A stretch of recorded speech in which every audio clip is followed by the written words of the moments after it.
So welcome back to another episode of Packrafting Essentials. So on today's episode, we're going to be taking a look at stowing your gear inside of your packraft, utilising the cargo fly or internal storage system, whatever you want to call it. So these zips are a little bit like Marmite. Some people love them, some people hate them. And it's not a case of if the zip's going to fail, it's more of a case of when the zip is going to fail, because eventually the zip will outlive its lifespan and it will completely render your packraft unusable until the zip's replaced or it's patched up. Now personally, I think these zips are a great idea because it gives you a great opportunity to store your gear within your side of your packraft. It keeps it waterproof and it also helps with the trim of the packraft. So on today's episode, we're going to be looking at stowing your gear inside of your packraft. So a great bit of advice that I can give you is take some time to work out what needs to get stowed and what needs to come into the cockpit with you. I've done it, and I'm sure loads of people have done it, is they've inflated their packraft and then realised there's something that needs to be stowed inside the packraft, where you get out onto the water and you realise that your food bag is actually stowed inside of your packraft. I've stupidly left all my gear actually in the raft and the cargo fly, and I can't be asked to deflate it. So take some time and work out what gear needs to go stowed in the packraft and what needs to come in the cockpit with you. Right, so we'll take this packraft here. So we've got the MRS micro raft here. So this has got the TiZip on the stern there. So we're just going to open up the TiZip and then we'll have a look at stowing the gear inside of the packraft. A couple of things you need to think about when stowing gear inside of your packraft is whereabouts inside of the packraft it's going to be stowed and to make sure that it's secure. Now this MRS micro raft, it has gear loops inside of it that attaches to the 70-litre dry bags that slide down to each of the tubes. So you can actually get 140 litres of gear inside of the tubes of this packraft, and then you've got space inside of the stern as well. Now one thing you need to think about when you're putting gear inside of the tubes is weight balance. You don't want loads of weight on the port side and next to no weight inside of the starboard side. So that means if you've got a dry bag full of clothing and you've got a dry bag full of your cooking gear, your camping gear and all side of that, you need to make sure that they're equally balanced. So today we're going to be stowing just a dry bag. We're going to be using just the stern of the packraft, so we'll have a look at how we're going to put that inside of the packraft. So before you put anything inside of your packraft, you need to do this in the cleanest environment that you possibly can.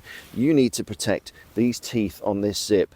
So the more you look after the zip, the longer it's going to last. So the last thing you want to be doing is pushing a bag through this orifice here that's covered in grit that can get inside of the teeth here. So what I've done here is I've laid the inflation bag out just down next to it. The bag has been kept out of all of the mud and grit and everything, and I'm literally just going to push that into the back of the packraft.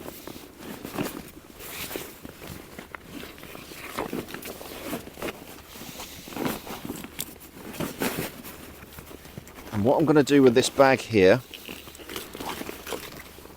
is I'm laying it sideways so it's not going to shoot off down one of the tubes. Once you've got all your gear inside of your packraft, just take hold of the end of the packraft and the zip and just close the zip up and then just give it a nice tight pull, and then it will seal on the far end. So we need to talk about critical points. Now a critical point is a hard piece of gear that's resting onto the outside of your packraft.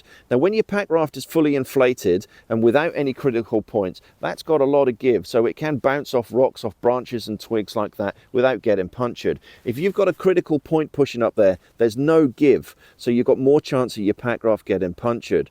So once you've inflated your packraft, you need to make sure you've got no critical points, and it is a bit of a ball ache, but you're going to need to deflate your packraft and just sort it all out so you've got no critical points within your packraft. That's one massive piece of advice that I can give you. Say no to critical points. So once you've got all of your gear inside of a packraft, use the time to just make sure you've got all of the gear inside of the packraft and you've got all of your gear that you're going to need in the cockpit for the day. And then once that's done, you can then inflate your packraft using your inflation bag or using a pump. So there we go. So packraft fully inflated, gear stowed in the back. It's not going to move around inside of the packraft. We're ready for a day out adventuring on the water there. So when you get to your put out, a couple of things I need to mention is don't ever deflate your packraft by pulling this zip, because that can damage the teeth on the zip there.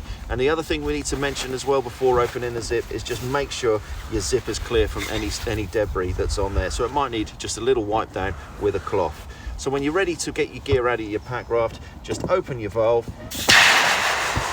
Once the pressure's released, you can then open your zip. So just by holding the packraft, pulling the zip, you can then open your zip. Same again, make sure this is clear from any debris when you're pulling your gear outside of your packraft. And there you go. You can have your lunch or you can set your tent up for your evening. So that winds up today's episode of Packrafting Essentials, where we've been looking at stowing gear inside of your packraft. I hope you got some really helpful information and tips out of this little episode. If you're new to the channel, then please don't forget to hit that subscribe button, and hopefully we'll catch you next time on the next episode of Packrafting Essentials.